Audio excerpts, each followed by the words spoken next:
Story 1. Today in class. I am absolutely stressed beyond belief. This fast-paced engineering course is emotionally exhausting. I will prevail. Story 2. I cried picking up my order at Jack in the Box because the employee at the drive-thru recognized my name and said, "Hey, I have been feeling alone and isolated for so long." So someone talking to me like I was familiar to them made me very emotional. Story 3. I had a text in Portuguese from my friend who lives there. We used to work together in England. It was strange because he speaks perfect English and always messaged me in English. I put the message into a translation tool, and it was his wife informing me that he had passed away from a heart attack. Completely floored me. Story 4. Winning an appeal on my wrongful incarceration after 15 years behind bars. Truth always comes home. You just have to have faith and keep moving forward no matter the circumstances. Story 5. I was in a Hallmark store when a lady's phone rang and she answered it. From what I overheard, it was her daughter calling to ask for help with something small. The lady was about the age my mother would be if she were still alive. I suddenly felt deeply empty, knowing I would never be able to call my mom to ask a small favor or hear her say, "Oh, of course, honey. Okay. I love you." My mom died so long ago that I have never spoken to her on anything other than a landline, since no one had a cell phone when she was alive. I was wiping tears in the Hallmark store. Story 6. I cried a week ago because I am so happy that I quit nicotine. If you are thinking about quitting, please do it. It is life-changing. Story 7. The father in the Texas floods who clung to his young children in a tree for as long as he could but could not hold on any longer. Story 8. Pediatrics emergency room nurse.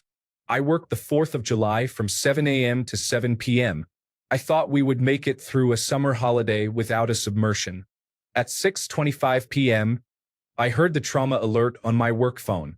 I became so frustrated that we cannot go 12 hours without a drowning on summer holidays that tears started. I wish parents understood how dangerous pools are during barbecues and parties. Story 9. Pain. I have a condition. Flares can be triggered by food, stress, or sheer bad luck. Pain can range from 4 to 10. I looked pretty tonight, but the pain was so bad it was beyond my threshold. I couldn't take it and had to leave early. I cried because I couldn't stay on top of it. I couldn't hide it or my disappointment. I broke.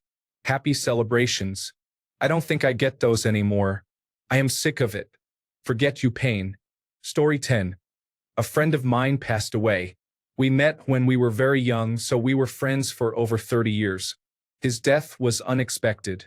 He was a single father of a young daughter. His mother has always been very kind to me, and I have a lot of respect for her. His brother is also a friend of mine. I cried not only for my own loss but also for his family. Story 11. Brain bleeding from my mother. After surgery, I saw her in a coma with half her skull plate removed and connected to all the machines. It was hard to see and even harder to forget.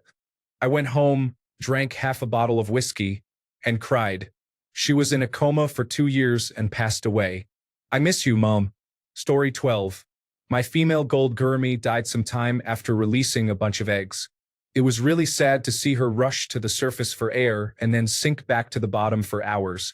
Also, my male has completely lost his way. They form couples for life. I don't know if it matters to him if it is the same female. He has been hiding in a corner ever since. So I tried to catch all the hatchlings and place them in a safe tank. Daddy was no longer protecting them, and the other fish took advantage of that. I must admit, I cried a little when it happened. Story 13. I had a baby on May 30th. My body is, of course, a bit different. No sexual activity is allowed for 6 weeks. I know this, but at the 4.5-week mark, I thought my husband didn't find me attractive anymore, and that's why he hadn't tried to initiate intimacy. Of course, it's because he is respecting my healing time, and he had shown physical interest many times in the past weeks, so he still finds me attractive. He noticed I was upset and asked if I was okay. I had a big crying fit in his arms. He reassured me all is well, and we have had some non-penetrative sexual activity multiple times, initiated by both of us. Postpartum hormones can be challenging. Story 14. I cried after hooking up. It wasn't a bad experience, just a realization of my situation and finally feeling safe and secure. Story 15. I got overstimulated in a large crowd on the 4th of July. My family decided to go to a fancy Italian restaurant, and I did not understand a single item on the menu. That was my breaking point that day. I cried intensely in the restaurant bathroom for 30 minutes. Story 16. Asked for help for the first time in my life after a lifetime of suffering. I am 32 and have had maybe 15 decent months in total. Cried in front of a stranger. Tried to take my own life a few weeks later. Emotional pain. Cried in jail after being strapped to a chair for 4 hours. Physical pain. Story 17. I teared up yesterday thinking about my mother in hospital yet again, who is stage 4 chronic obstructive pulmonary disease and emphysema. She did not manage to quit smoking, and now there is little left they can do for her. It is gut-wrenching, traumatizing, and sad. Story 18. The last time I really cried was a year ago. I was still in the army when my grandmother started to get very sick. She lost her memory and often did not recognize my sister and mother. It was already clear that she would soon die, but she recognized me. My mom gave my grandma my photo and filmed it. Grandma smiled and said my name. I could not stand it then. I cried right in front of my fellow soldiers. Then she died, literally a few days before my return from the army. But I was already mentally prepared for this and did not cry as much. Story 19. Passive aggressiveness from my parents and my sister made me cry. Today is my birthday and I do not feel well, like a lump stuck in my throat. The worst part is that I am being blamed for something I did not do. Staying at home is good for your physical health, but not so much for your mental health. Story 20. My mother had to block her because every interaction with her left me worse for wear. The fact that she means well made it a lot more difficult. Now, when I hear how much more effort she suddenly puts into my sister's lives, it hurts, but I know it would not be that way if I had not cut contact as I did. Story 21. Ending a 6-month midlife crisis trip in Asia today and gaining some perspective on the rickshaw ride back to the hotels, seeing how big a part of my Buddhist practice had been and needs to be, realizing that letting go is in many ways similar to letting life pass you by. It is tough to know how to proceed, but maybe I don't need a certain and punctual answer like I once thought. Story 22. I try to suppress my emotions as much as possible and rarely cry. I have cried twice in the past week. First, because of Diogo Jota's death, specifically when listening to his Liverpool fan song afterward. Second, because of a completely innocuous comment from my dad about wanting to throw our lacrosse rebounder away since my brothers and I are all grown up now. He said, "If you were still 10, 13, and 15, I wouldn't think twice about buying a new one." That last part hit me hard. Story 23. I saw a baby and wanted one, but then I thought I am too young to have a baby. So I cried because I am too young and babies are too expensive and they will not be babies forever. Then I cried more because I love my boyfriend and want him to be the father of my children. But he probably will not be because we are too young to be thinking about having babies. I am on my menstrual period. Story 24. My ex of almost 3 years cheated on me with a mutual friend. He said not to worry about it. It was a double betrayal. Everything was a lie. Story 25. A TV documentary.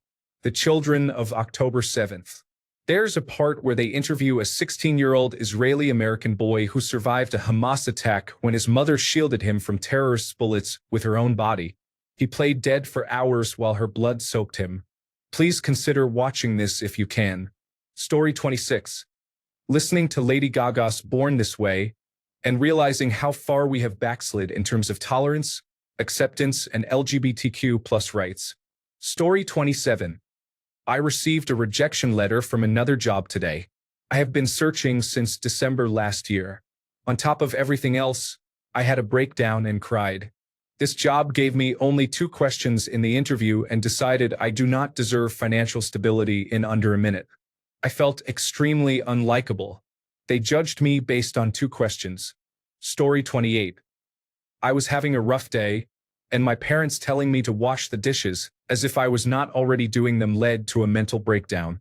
Story 29. Yesterday, I spent my weekend at a live-action role-playing event. I had a lot of fun with one specific player. Then, another participant, the event organizers, and I made a mistake and he ended up in the figurative crossfire. Nothing dramatic, but I still felt really guilty. I reached out to him via social media and apologized profusely. Yesterday, he responded and told me not to let it get to me, which I absolutely had. I had a brief happy cry about it. Story 30. Alligator Alcatraz. We as a nation are building a concentration camp. Can we sink any lower? Yes, and we probably will before it is all over. Story 31. Finding out my girlfriend has breast cancer. She is 25. I am 29. I have cried every day for a month since the diagnosis. She will be okay, apparently. It has been caught early enough, but it has caused a lot of worry for both of us. She will need a minimum of 6 months of chemotherapy. I am trying to stay strong around her to support her as best as I can. Story 32. Got dumped not too long ago. We had only been dating since the beginning of the year, but it still hurt. I doubt I will try dating again. Story 33. Talking to someone about my strong mistrust of other humans, how hatred usually comes from a place of love, and that all I ever wanted was friends, a good life, and to never be cruel. Story 34. A video of someone performing a classical piece on a public piano shows the joy and heartfelt emotions people feel while watching. Composing music is beautiful. It brings people together regardless of their backgrounds. Story 35. A video of a child smiling in a literal war zone. Seeing that innocence and joy in the middle of hell broke me. I could not stop crying afterwards. Story 36. There was a thread on Reddit where a father felt like his daughter, who had been his best friend, suddenly didn't like him as much once she turned 12 or so. There were many stories in the comments about similar situations and how little girls grow up and go through that around that age, where their dad, whom they absolutely adored, suddenly wasn't cool to hang out with anymore. Many of the fathers felt like they had lost their little girls. My daughter is 11 and is absolutely my biggest fan. It made me fearful of what is to come and hopeful that we can avoid that stage and move right past it to the stage where she comes back around, which might be at the end of that sad tunnel. It also does not help hearing about those poor girls in Texas, right at that same age, as my various children head to and from scout camps throughout the summer.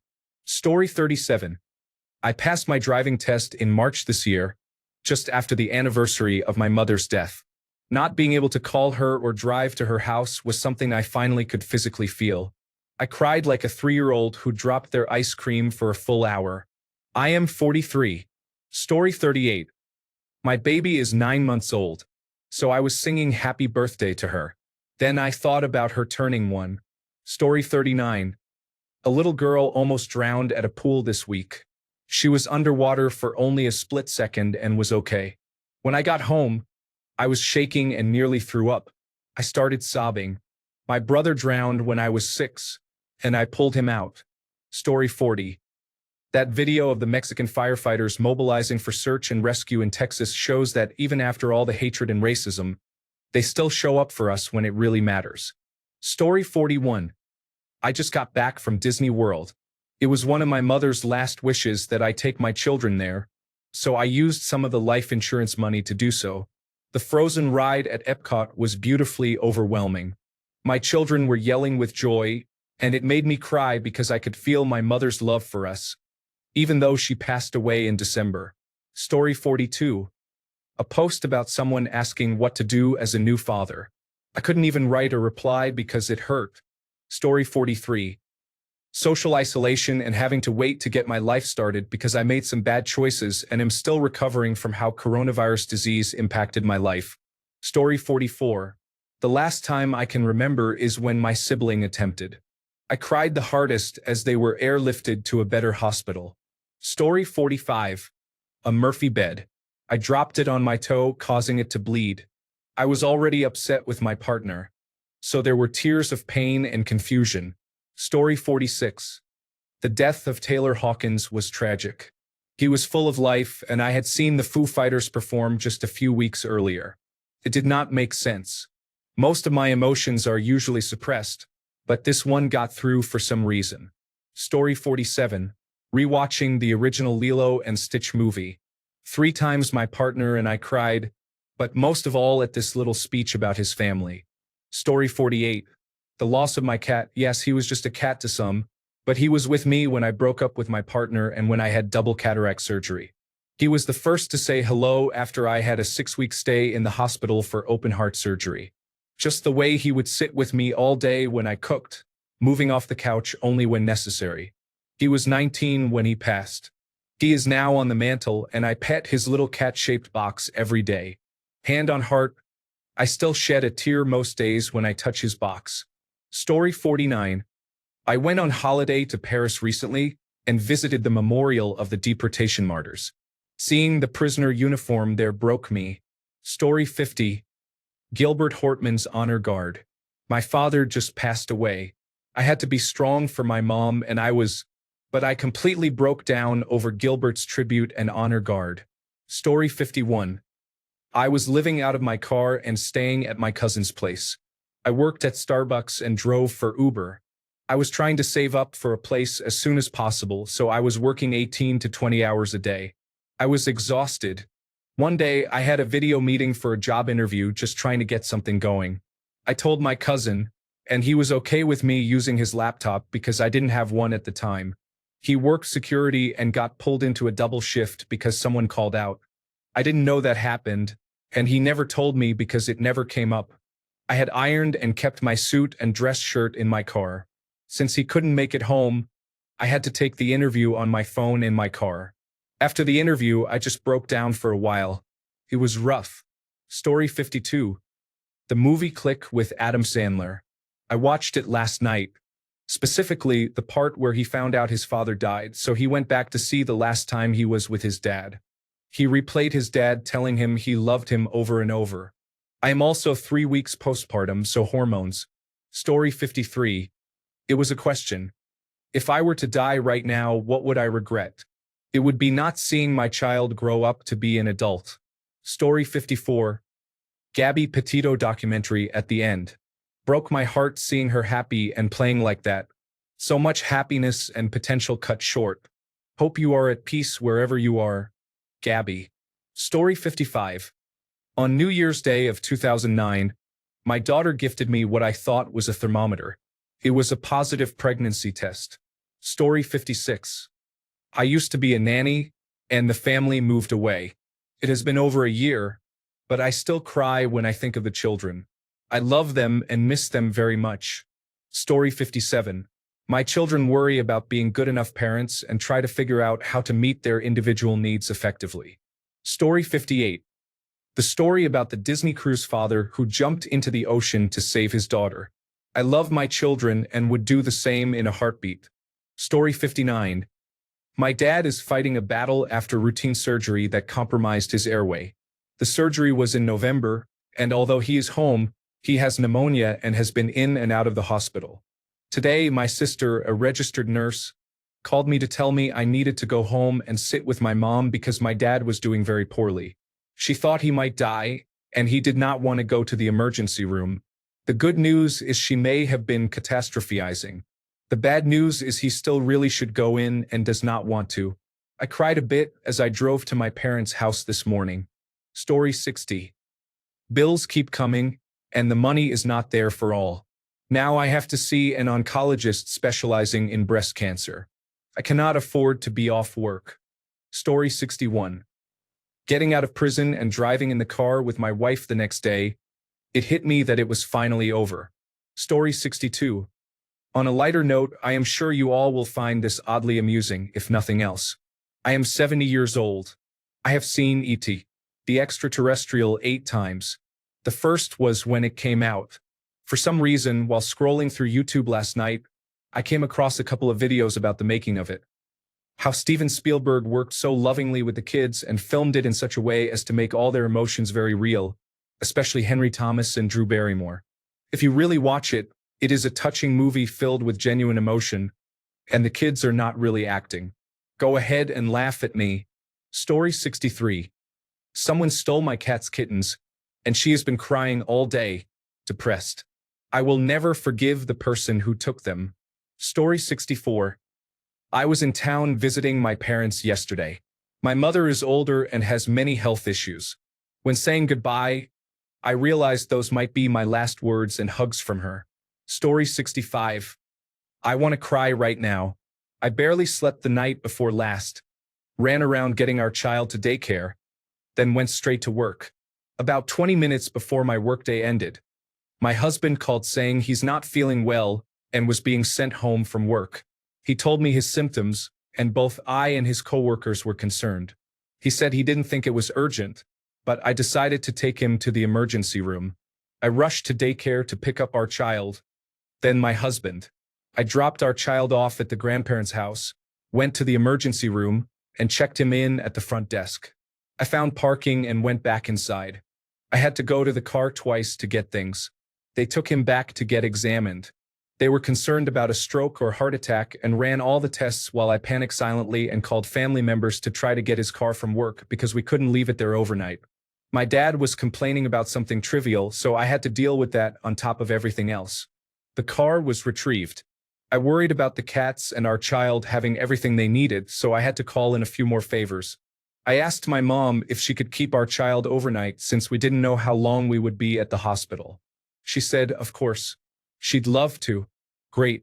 I texted and called family members, trying to keep the mood light with my husband. His dad called me sounding panicked, so I calmed him as well. All the tests came back clear, thankfully. They didn't know what caused some of his symptoms. Others were linked to a previous shoulder injury. We were sent home and didn't get back until about 8:30 or 9 p.m. Husband's dad came by with food for us and to check that his son was all right. We talked for about an hour, then he left. We watched one episode of a show and I went to bed. I had to get up early to pick up our child and go to work. I sat at my desk unable to get anything done. My manager, bless her, told me to take the afternoon off and just keep my status light green on the communication app. I haven't had time to sit and process anything. There was no one to calm me or tell me it would be okay in the moment, and there still isn't anyone. I don't have people supporting me that way. I'm the one doing all the supporting. I'm emotionally and mentally exhausted. It has been a crazy 48 hours. I need a nap, a snack, and a good cry. Story 66. Fielding calls at the hospital I work at from parents looking for their little girls who were missing during the floods here in Texas.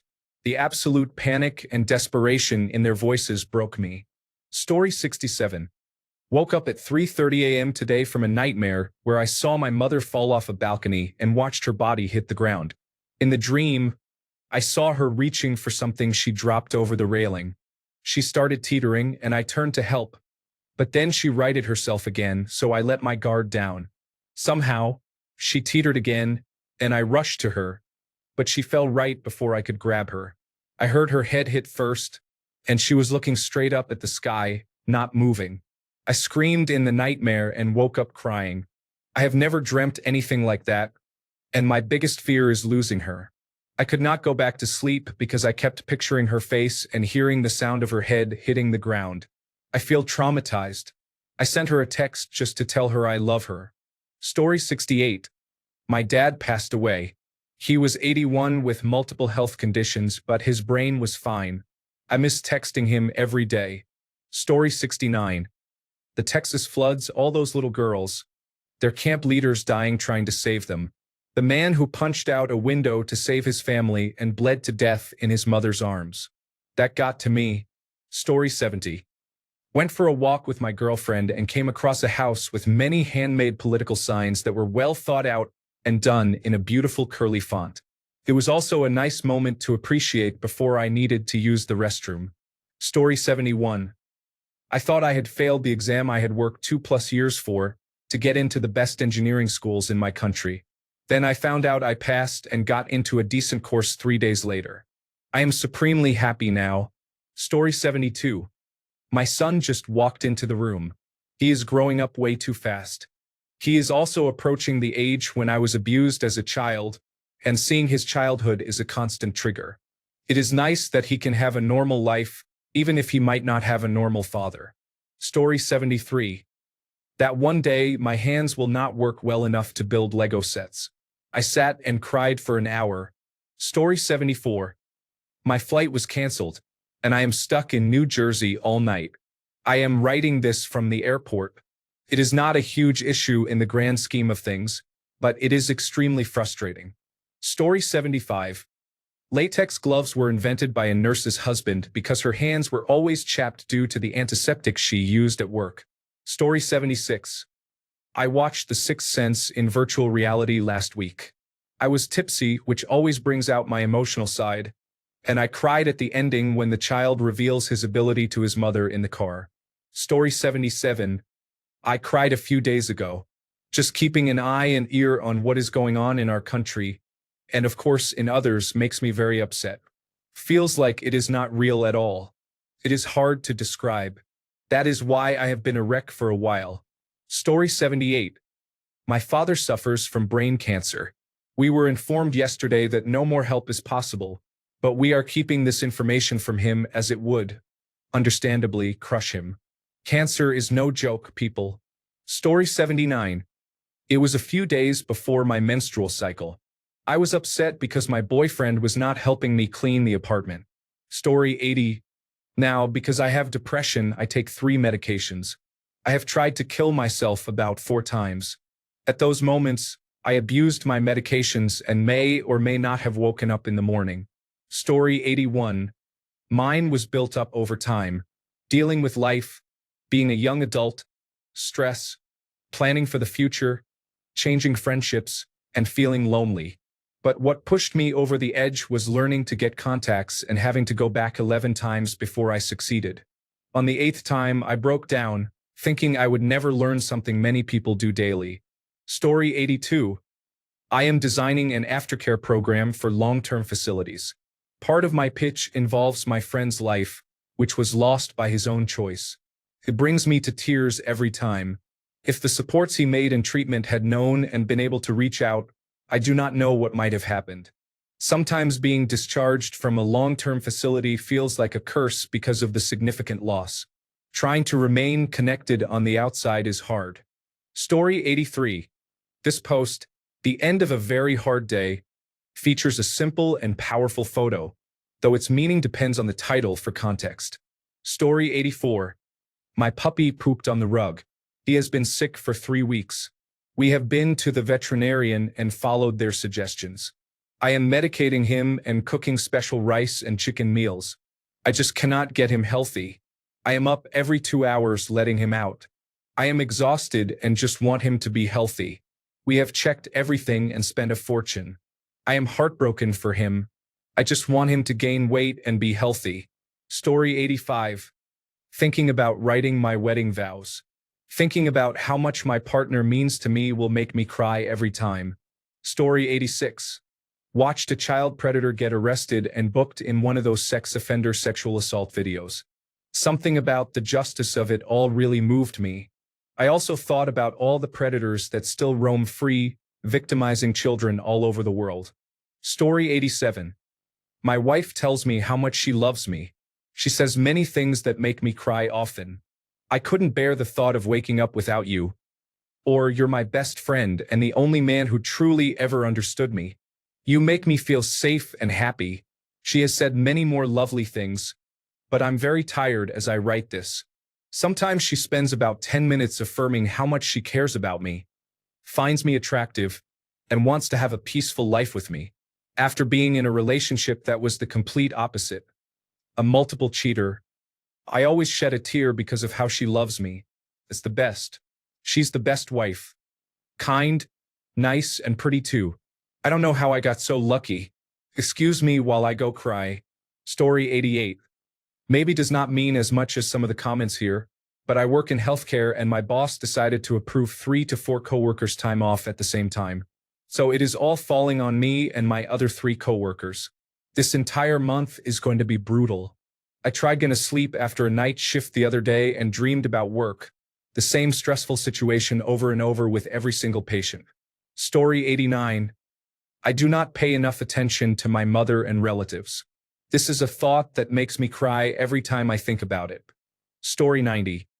I just watched the last episode of season 2 of The Office when Jim kisses Pam, and she rejects him. Iconic moment. Story 91. I cried a few months ago for reasons I don't really remember. I think I was just stressed, a little depressed, and feeling lonely. I needed to let it out.